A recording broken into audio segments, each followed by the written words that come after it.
Welcome to cabinet making design and toolpathing using VCarve Pro.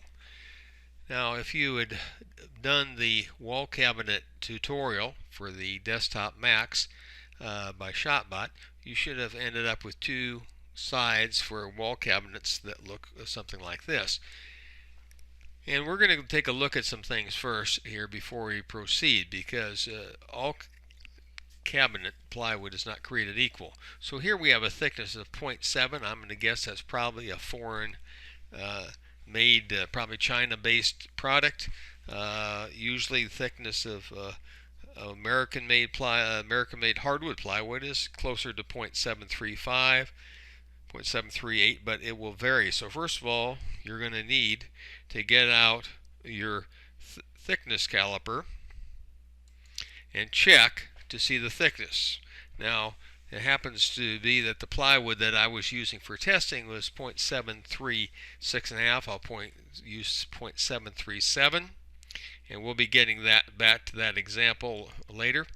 But let's say we are using a plywood that's 0.7 inch thick. And so we'll proceed accordingly, and we're going to look at some things first. So I'm going to click OK. And these back panels are usually made out of a 1/4 inch plywood, and usually most 1/4 inch plywood is about at 0.2 or slightly less, 0.19. So that's what we have figured here. And then for these shelves, we're going to go into set object size, and we've added 1/100 of an inch to be able to fit that plywood in. Now, a good thing to do before you get started doing any with your final settings, and especially doing your toolpathing, sometimes it's good to do a sample board. I happen to just have a sample piece of plywood out here, 3/4 inch, and that was what you saw on the caliper. 9.5 inches by 13 inches. Thickness was actually 0.738. And so, sorry, 0.737. And I'm click OK there. And so right here, you notice I've set up a number of different rectangles, which I'm going to use to experiment with making some different dados. Now, I probably was a little bit too much on the fine-tuning side, because we started with 0.738 from the 0.737, and then we went up to 0.7385. Here we went up to 0.74, then here at the top, very 0.742. And really, that's only 5 thousandths wider than the material itself. And plywood can vary. Even a piece of plywood can vary 1/100th of an inch very easily. Sometimes they're a little bit crooked. So when I tested things out here, as you will see,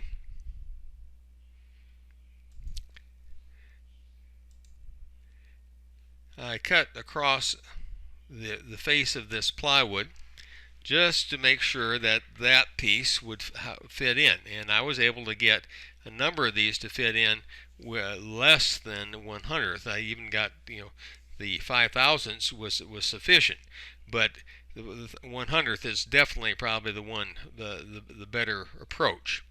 Now, I'm cutting right here with the grain in that plywood, but I'm using a downcut bit. Downcut bit is much less likely to tear up the surface of that plywood. So I'm going to recommend on this project to go with a downcut, especially if you have vacuum hold down on your full-size machine. The downcut is not going to try to lift your plywood up. So that's vacuumed up, and then there is my fit. Looks like it's a good fit right there. Then for this project, I'm going to recommend that we're going to fasten that top and bottom plate that are not movable, and we're going to use a pocket screw technique with that. And because we are going to be creating a dado, we cannot go out to a full 3/4 inch, so we're going to put a little bit closer to 3/4 than 5/8, and then we're going to set our guide at 3/4, but we're going again with that depth less than 3/4 on the depth of our screws, and then drive your 1.25" pocket screw.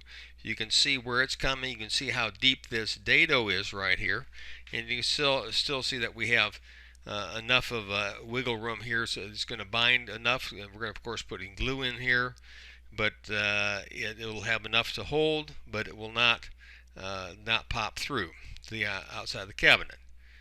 And here happens to be the top dado that we used, which is 5/1000ths rather than the 1/100th, which we recommend. And of course, that being the top, no one is going to see that. And then you can see from what the bottom would look like right there. So again, it's a good idea to test out your plywood to make sure that the screws don't go through, that the dado is deep enough. And one last thing on this particular sample that I'm doing right here, all the pockets were at 0.11 of an inch. Well, I said let's go down a little bit deeper, and I finally settled on 1/8 of an inch depth, and with that setting on the pocket jig, and that should be sufficient, and it'll give you plenty of support, plus plenty of bite with your screws. But again, this is something you can do to test out to make sure everything that your pocket jig is set correctly, so your screw's not going to come out the side of the cabinet. It's wide enough. These are wide enough so your shelves will fit in. So now that you've determined that by doing that experiment, let's go back into here. So remember, I said we'll keep this 0.70, but again, if we had that 0.737, we would have gone up to 0.747, adding that hundredth of an inch. So now, if we've confirmed that this is the width that we want for our dados for our shelves, we're ready to start doing some toolpathing. So we're going to go over here to our toolpathing, and first of all, what we want to do is I've got 4 different areas here. I'm going to deselect these, click on my shelf pin to be the active layer, and then I'm going to do a drilling toolpath technique. And we're going to do a cut depth of 0.375. Most shelf pins, we're going to happen to go with a 1/4 inch shelf pin. If you're doing a European cabinet, you can go with a 5mm. You'd have to have a 5mm bit, of course. And 3/8, 0.375 should be our cut depth. We're going to use the down cut, and let's check the speed, feed rate, 3 inches. We'll go 2.75 inches per second, and I've already done the math on the feed rate, and the 18,000 will be fine. Plunge rate we'll leave at 1. Click OK. And then I want to retract the bit. I want to get when I go in there 1/4 inch, I want to retract it enough that we're going to be able to clear out some of that sawdust. And let me go back in here to edit just to double check. Notice I put the 0.27 as my pass depth.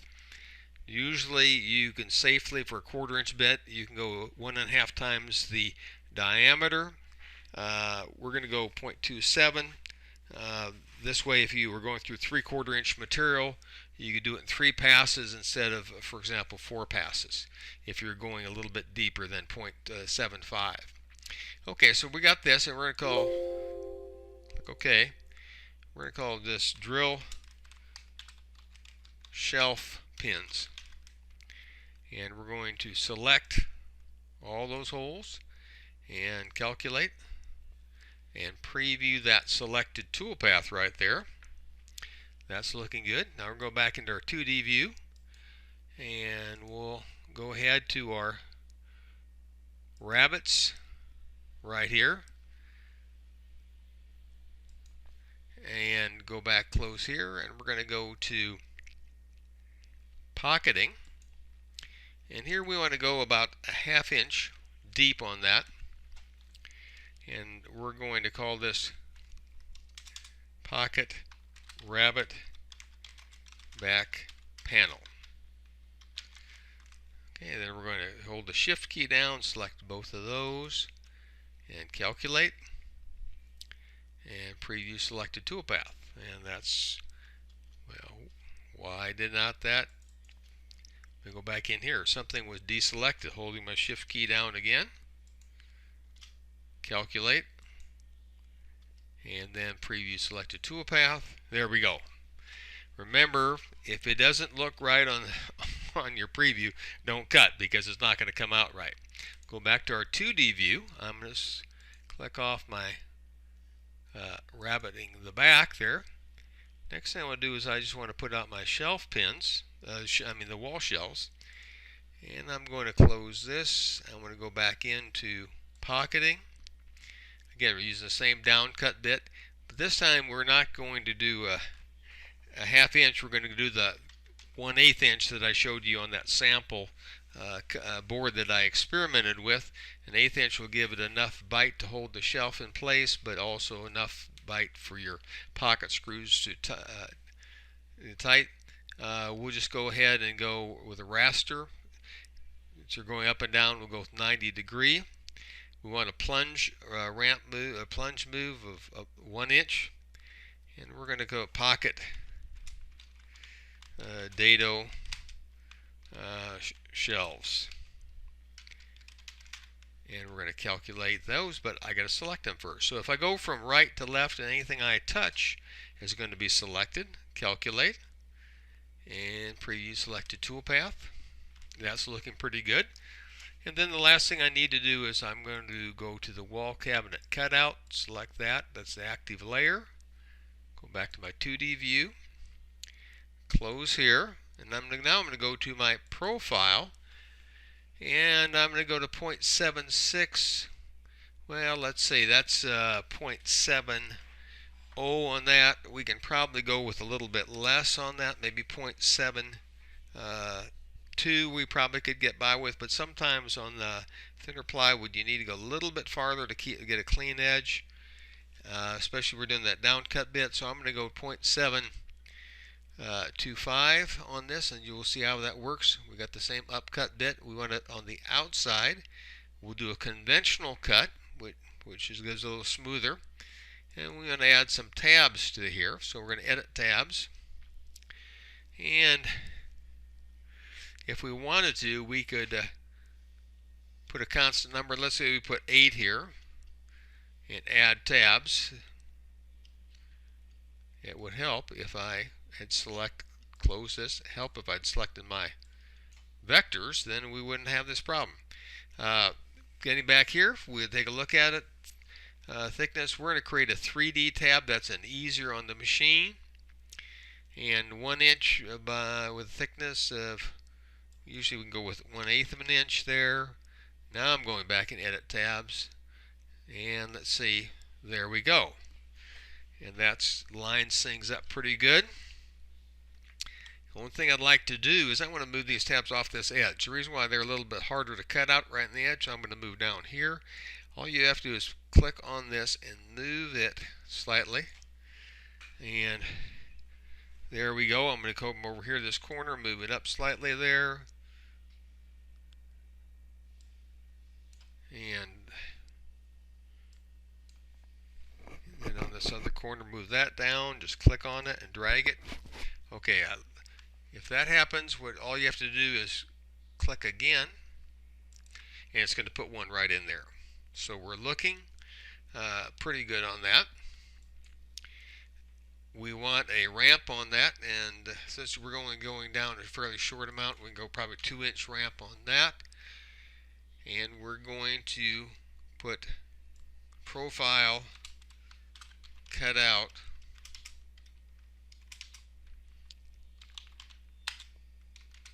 wall cabinet sides and calculate. Yes, we want to cut through the material, and we're going to preview selected material and see how that looks. That looks pretty good. So now we want to make sure that we want to save that.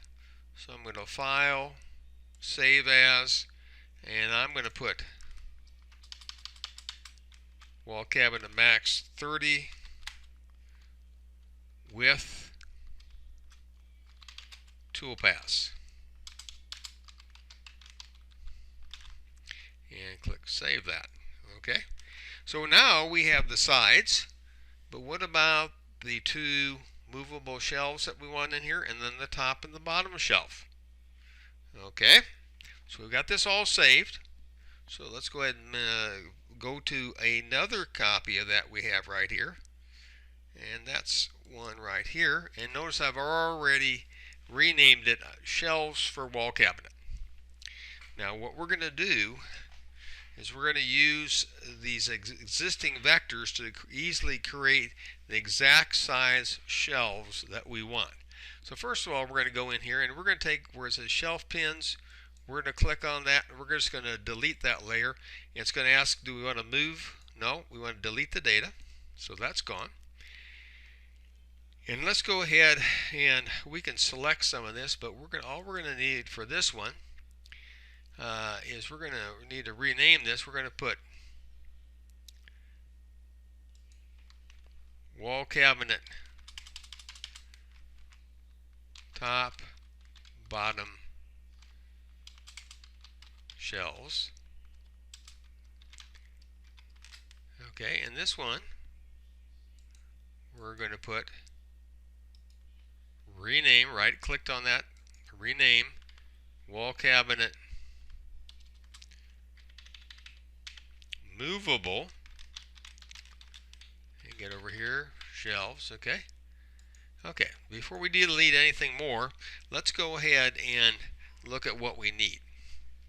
First of all, we need a cabinet shelf, a fixed shelf that's going to be from the back of the rabbit right here to the front of the cabinet right there. And the easiest way to do this is we're going to get out our interactive trim tool. We want to rejoin those vectors, and we're going to go ahead and cut out some pieces here. Right there, F to fit. Now I'm going to zoom in here, and I want to cut these pieces out right there. F to fit. And now I just need to delete this and delete that right there for now. Delete. Okay, and delete this right here. Okay, and that was all joined together. Okay, so this is the one we want to, where it says we're at the wall cabinet movable shelves. This is not going to be the movable shelf. This is going to be the fixed shelf. And I'm going to show you how we're going to adjust that. So I'm going to select this other piece right there. We're going to delete that. Now we can come back in and we can go over to the rabbit to the back and delete, and there it's gone. So now we've got two places that we're going to be able to do these shelves. By the way, this entire cabinet can be cut on a Desktop Max, plus the shelves may be cut on another sheet using the Desktop Max. Full-size machine, it's no problem. 4x4 machine, it's no problem. With a desktop, a regular desktop with a 24 by 18 cutting area, you can do this with a tiling toolpath, a 2D tiling toolpath for the sides, and then the shelves are no problem to do it on the 24 by 18 piece that you have. Okay, so now let's take a look at this. Now we're going to go back into the size, and so this is now the width of that shelf, and let's say I want to use that as my anchor point, and let's say we want to have the length now to be 15 inches, okay?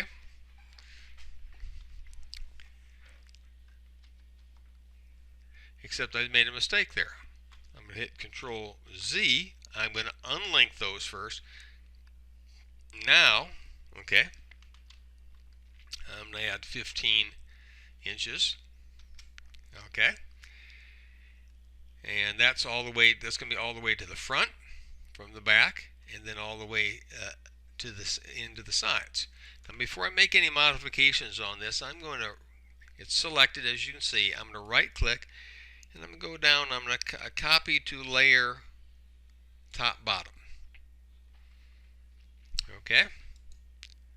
And then I'm going to make sure that that rabbit was supposed to have been taken off. Let's see why it's not. Let's go take a delete. There we go.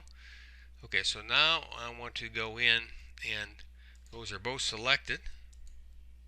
But notice when I click on them, you have a pink over a black, and that means you have a vector on top of a vector. So I'm going to move this down here for now. Okay, separate those out, and you can see that the wall cabinet movable is at the bottom, wall cabinet top right there. Okay, so let's go deal with the wall cabinet top first. So we're going to go there. Top bottom shelves there, that's the one we want to work with. Go back in here to transform, set the select object size. There we go.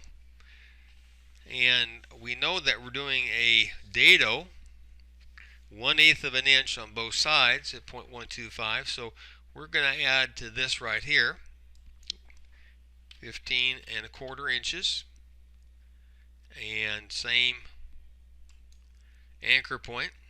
Okay, that looks great. Okay, so that's fine on that, and that is going to be our top and bottom shelves once we do a mirror image.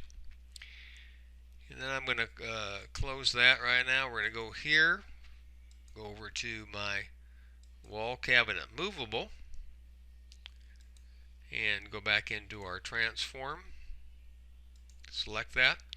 Now, first of all, we're going to use shelf pins, and the type of shelf pins we might want to use are the L-shaped ones.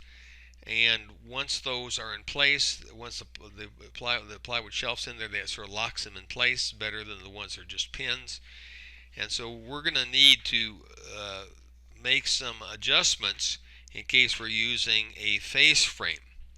Without a face frame, you could just slide those shelves in, but you have to have a little bit of room to be able to tilt those shelves if you're using a face frame as opposed to faceless cabinets. So assuming that we have a face frame, or the shelf pins that we're going to use are going to actually come off the wall of the cabinets, we're going to subtract 1/8 of an inch. And I need to go back to my movable because that is a pink, and I'm going to make sure I'm on that so I'm not confused. And I'm going to subtract from the width 1/8 of an inch, so I'm going to 14.875. Now we're going to reduce the width by 1/8 of an inch also. So we're going to make this out.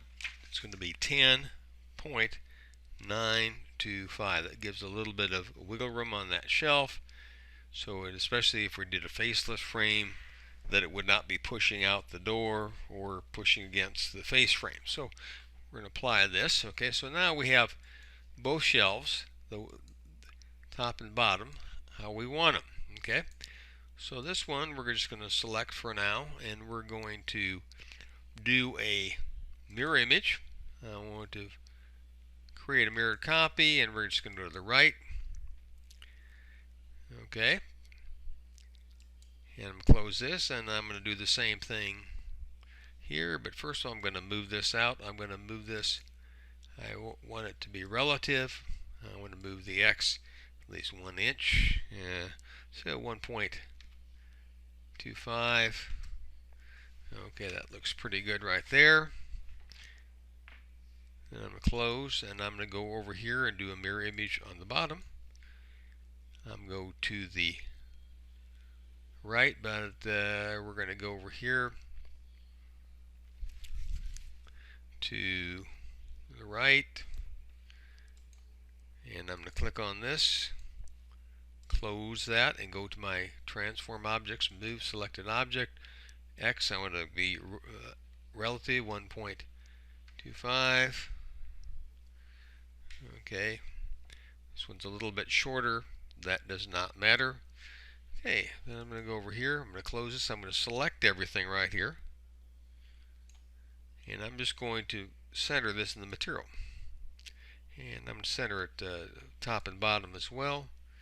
That looks pretty good right there. Now all we have to do is cut those out. Those shelves will be ready to go. I'm going to go now in my toolpathing. We might as well select everything at one time just to cut out. 0.725 we decided was going to do it outside. Conventional. Add tabs, edit tabs, and let's go ahead and use a constant number of 8 on those, and add tabs. There we go. One thing I want to do is I want to move those corner off the corner there a little bit, move this up, click on this and drag it here. Right here I'm going to drag it right there, and drag this one up a little bit by just clicking on it and holding the mouse key down. Same here, move these down right here. Okay, that looks pretty good. Let's see how it's going to look. We're going to do a ramp, about 2-inch ramp, and go do a smooth ramp on that. That's going to be a little bit better. And we're going to put profile, cut out shelves, calculate, and it's going to cut through the material. So I'm going to click OK. Preview selected toolpath. Okay, and I missed that one of those corners right there. Okay, we're just going to go ahead and leave it there. We'll just have to get in the jigsaw, trim that out, and then do the router, trim that out. And we just have to save those tool paths for the shelves and the cabinet sides, and we are good to go. Happy cabinet making, everybody.